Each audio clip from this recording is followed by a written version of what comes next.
Muy buenas noches, bienvenidos a Odisea. Estamos durante todo este tiempo en presencia de grandes cambios, o al menos de un enorme vértigo en la realidad política, en la vida judicial, en la vida económica.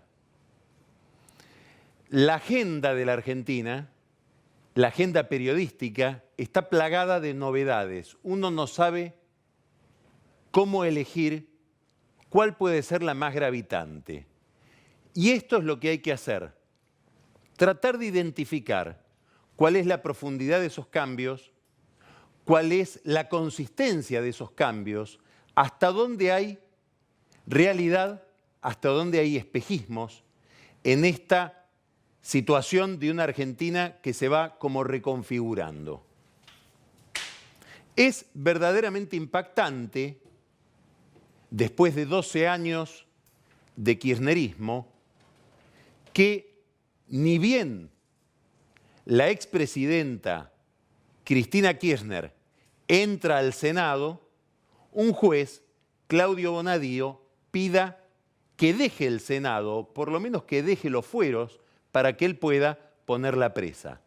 Es significativo, es impresionante que quien fue el cerebro del orden anterior, del gobierno de Néstor y de Cristina Kirchner, sobre todo en materia jurídica, pero también en materia de argumentación política y de justificación de las decisiones de esas dos administraciones, Carlos Zanini, esté preso. ¿Estamos ante una renovación de la política? ¿Estamos frente a la regeneración que había pedido la gente a lo largo de varios cacerolazos, una consistente mayoría en las elecciones?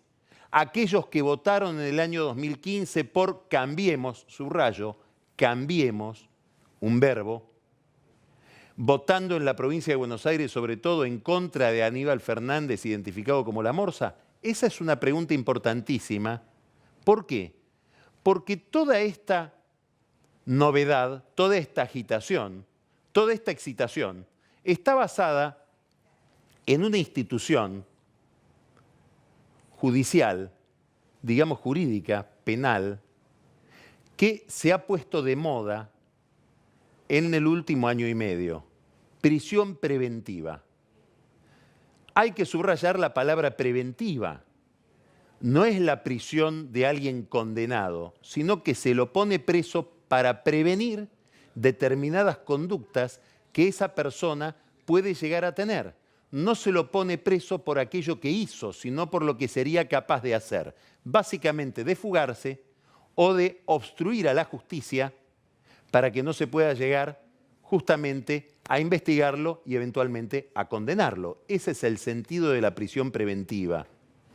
Bueno, esta institución, que no estaba en primer plano, ha pasado a estar en primer plano. No por la prisión preventiva tan cuestionada que el juez Ariel Lijo dispuso sobre Amadou Boudou, haciéndolo filmar y haciendo trascender esa filmación la mañana en que fue capturado.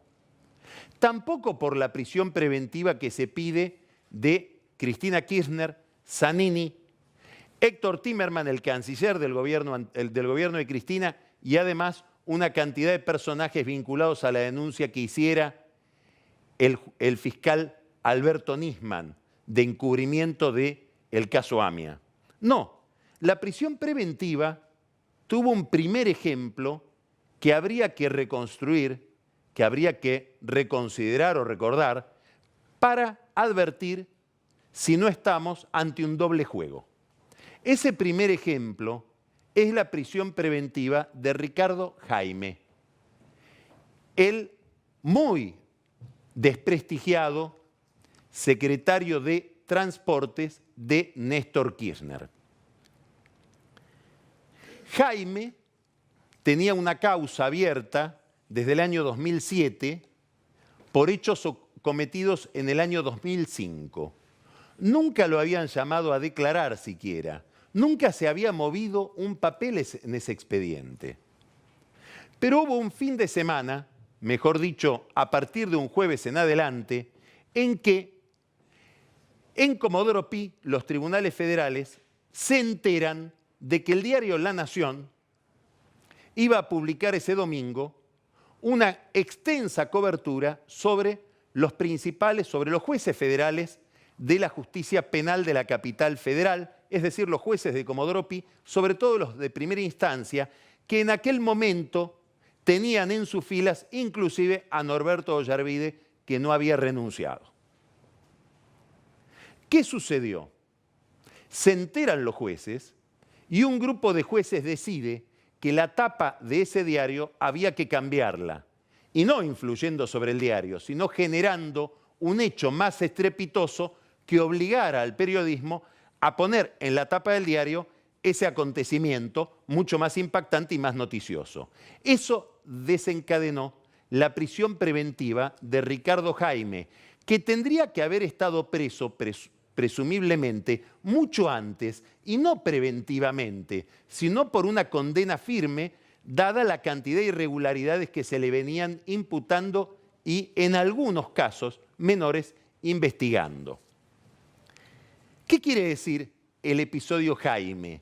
Que la prisión preventiva de Jaime no pretendía tanto castigar o condenar a Jaime, mucho menos prevenir, ejercer un ejercicio de prevención, prisión preventiva, para que Jaime no se pudiera fugar o no pudiera alterar la causa. ¿Por qué? Porque Jaime estaba sometido a la jurisdicción de los tribunales y se presentaba cada vez que lo llamaban. ¿Qué pretendía entonces esa prisión preventiva? Una sobreactuación de los jueces. ¿Por qué? Porque el nivel extraordinario, escandaloso de corrupción del kirchnerismo puso en tela de juicio o puso en evidencia la impunidad con que los jueces que debían investigarlos beneficiaron a esos funcionarios.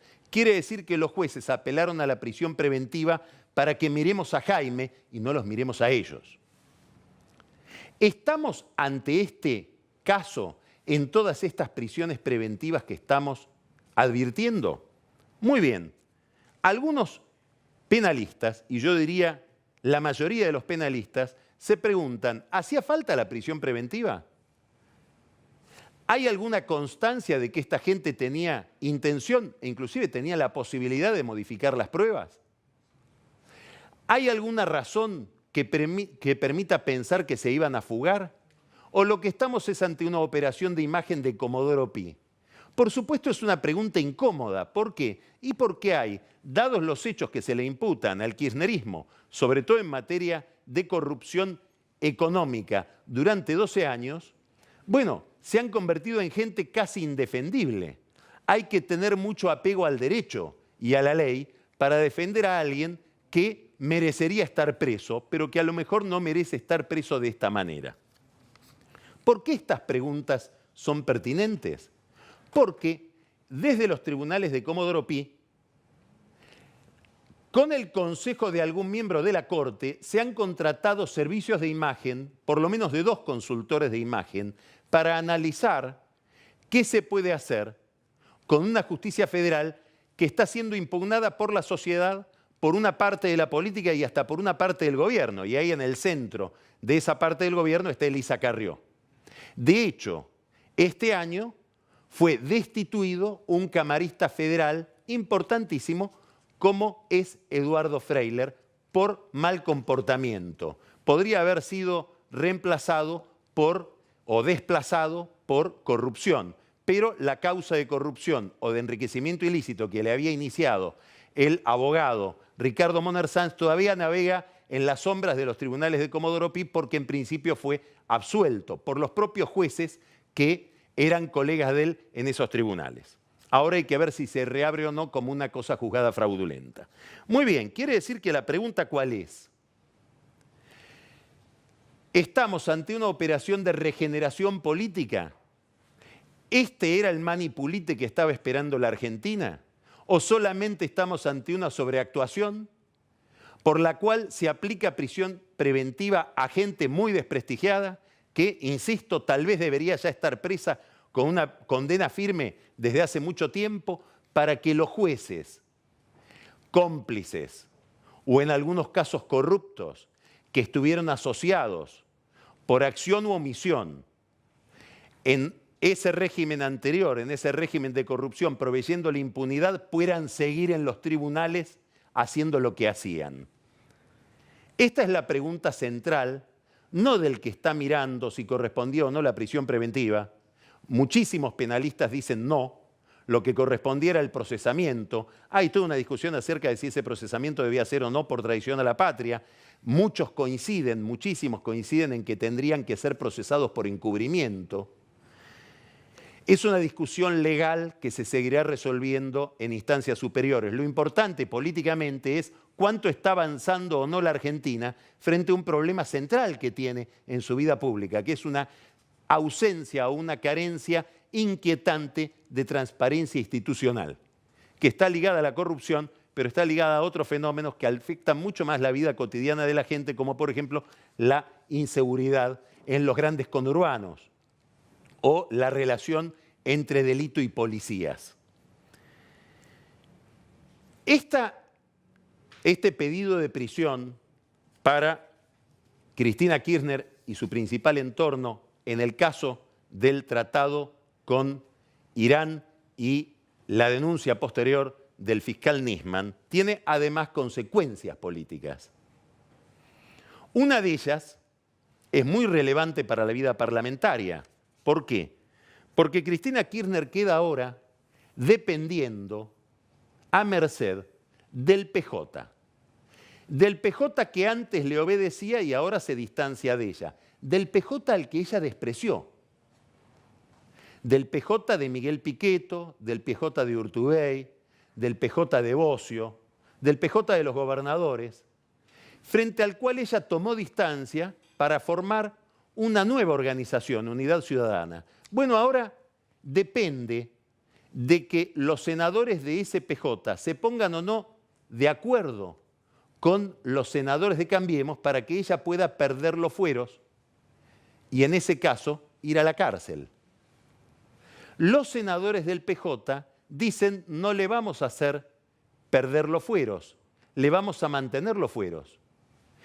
En principio, porque creemos que la remoción de los fueros es innecesaria para que se la investigue, algo que Pichetto dijo ya en el caso de Vido. Pero también por otra razón.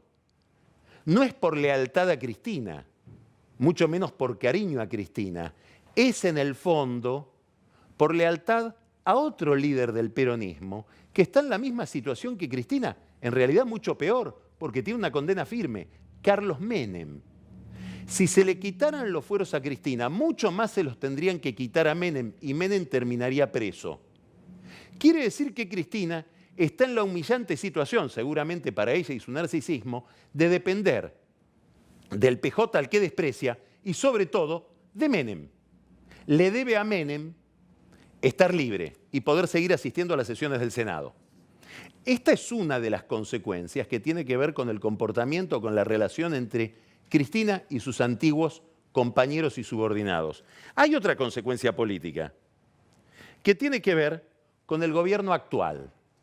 En el gobierno de Macri, en los últimos días, empieza a haber algo muy distinto a la satisfacción respecto de estos pedidos de prisión o prisiones preventivas que se han aplicado efectivamente sobre un grupo de colaboradores de Cristina encabezados por Zanini y Timerman. ¿Y por qué preocupación? Porque empiezan a advertir que más allá del día a día, más allá de la noticia cotidiana, del cortísimo plazo, si miramos este procedimiento en una duración un poco más extensa y nos proyectamos hacia el futuro, se está sentando un precedente que puede terminar afectando a figuras relevantes de este gobierno. ¿Y ese precedente cuál es? Que según lo que están diciendo los jueces, cualquier persona, no que tenga poder, porque Cristina ya no lo tiene, y mucho menos lo tiene Zanini, y mucho menos lo tiene Timerman, y muchísimo menos lo tiene Vudú. Cualquier persona que haya tenido poder se vuelve sospechosa de poder modificar pruebas y afectar la investigación judicial, por lo tanto merece casi automáticamente la prisión preventiva.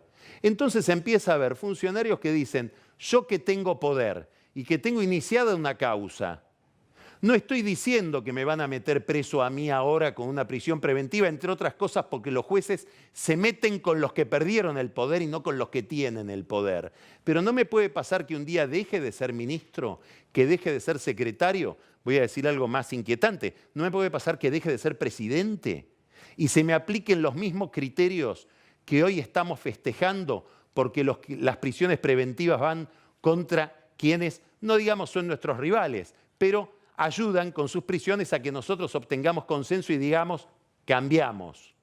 No cambiemos, cambiamos. Esta preocupación empieza a inquietar sobre todo al ala jurídica del gobierno, que empieza a ver dos jugadas más adelante. Frente a este problema, que es la prisión preventiva, ha habido un fallo muy importante, que pasó casi inadvertido porque la opinión pública, inclusive la prensa, enfatizó un aspecto de ese fallo. Estoy hablando del fallo de la Corte sobre la prisión preventiva de Milagro Sala, que fue si tenía que tener o no prisión domiciliaria. Pero lo importante del fallo Sala es que la Corte convalidó la prisión preventiva como herramienta, como instrumento.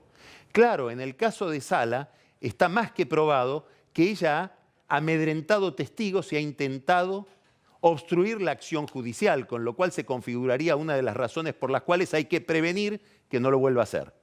Sin embargo, si uno mira el fallo de la Corte, hay un párrafo muy importante. ¿A cuál me refiero? ¿A qué párrafo me refiero? Al inciso 11 del voto del doctor Carlos Rosenkrantz, que lo voy a leer porque es muy trascendente para lo que puede venir. Rosenkrantz dice que esta Corte debe enfatizar que los jueces tienen que fundamentar la imposición de la prisión preventiva de modo claro, con expresas referencias a las constancias de la causa, y no deberán basarse únicamente en las características personales del imputado, por ejemplo, que sea alguien muy repudiable, o en las del hecho, o a las del hecho atribuido, es decir, que sea un hecho más o menos grave. La prisión preventiva, dice Rosenkrantz, nunca debe ser la manera encubierta en que el Estado castigue a quien todavía está sujeto a proceso. Castigar sin que se hubieran satisfecho los requisitos exigidos por la Constitución y la ley implicaría la violación de los principios para cuya satisfacción justamente se ha concebido la existencia misma del Estado. ¿Qué está advirtiendo Rosenkrantz? Está prendiendo una luz de alarma con esta especie de epidemia de prisiones preventivas que muchos interpretan es una estrategia de jueces impugnados y sospechados para salvarse de lo que pueden ser investigaciones como las que se llevaron adelante en contra del doctor Freiler. ¿Por qué es importante esto? Porque a la Corte van a llegar estas prisiones preventivas y no vaya a ser que Rosenkrantz y tal vez algún otro magistrado de la Corte empiecen a revisar lo que están haciendo los jueces de tribunales inferiores basados en lo que se llama la doctrina Irursum, el camarista. Martín Irursum, que es el que en un fallo fijó por primera vez de manera clara el criterio que ahora aplican los tribunales inferiores para meter presos a funcionarios kirchneristas preventivamente. ¿Por qué es importante esto? Por una razón todavía menos mencionada, más inquietante, mucho más delicada y que nadie toca. Si se extiende el principio de Rosenkrantz sobre la prisión preventiva, probablemente muchos militares acusados de crímenes de lesa humanidad también tendrían que ser o deberían ser liberados. Pero de ese tema nadie quiere hablar. Es más, hay jueces en la Corte que dicen a los que podrían revisar el criterio de prisión preventiva, cuidado, porque el que revise el criterio de prisión preventiva va a terminar mejorando la situación de muchos militares y se vuelve a plantear la cuestión del 2 por 1. Si la ley, tal cual está escrita, resulta antipática, no la apliquemos. Una especie de aberración del Estado de Derecho que la señaló en este programa el lunes pasado el historiador Luis Alberto Romero. Dicho sea de paso, se está por tratar en la Corte un caso de 2 por 1, que es el caso Viñone.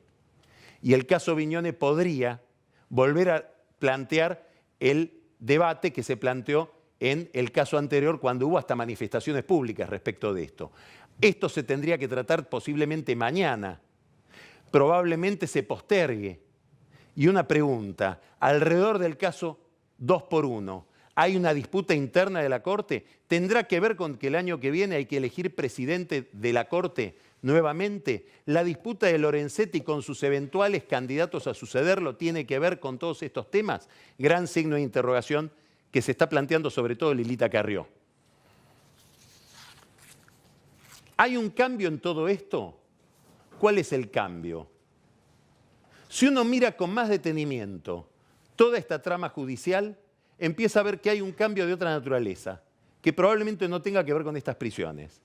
El caso de la prisión preventiva de Cristina Kirchner, pedida por Bonadío, tiene que ver con el acuerdo con Irán. Y el acuerdo con Irán no fue un hecho aislado, fue un hecho de política exterior ligado a toda una orientación del país.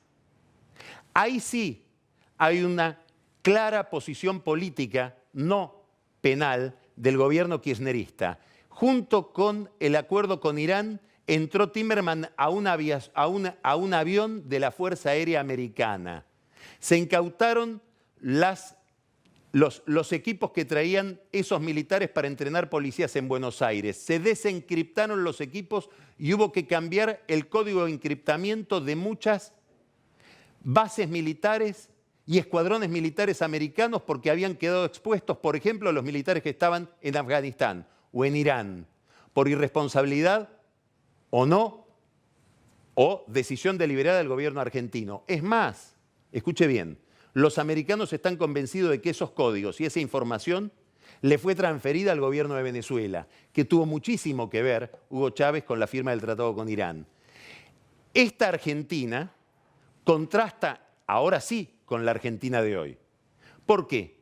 Porque en las próximas horas probablemente el Mercosur esté firmando un acuerdo con la Unión Europea. Sería una revolución en cámara lenta para los próximos 10 años. Sería, como dijo el canciller de Brasil, la primera medida de internacionalización o de inserción del Mercosur en la economía global. Sería un cambio para la vida sindical, para la vida laboral, para las empresas. Habría nuevas empresas florecientes, habría empresas que no soportarían la competencia y fenecerían. Habría un cambio en el rostro socioeconómico de la Argentina. Digo en cámara lenta porque es un acuerdo que, de firmarse, se implementaría en por lo menos 10 años. Aquí sí hay un contraste. En lo otro puede haber una continuidad. Aquí hay un contraste entre la Argentina cerrada, replegada sobre sí misma, aliada a estados opacos, Venezuela, Irán, Rusia, China, de Cristina Kirchner. Y esta Argentina que intenta relanzarse en una mayor apertura e inserción internacional de Macri. El mundo entiende a Cristina, el mundo entiende a Macri, entiende que es una política contra otra. Lo que no sabemos es si el mundo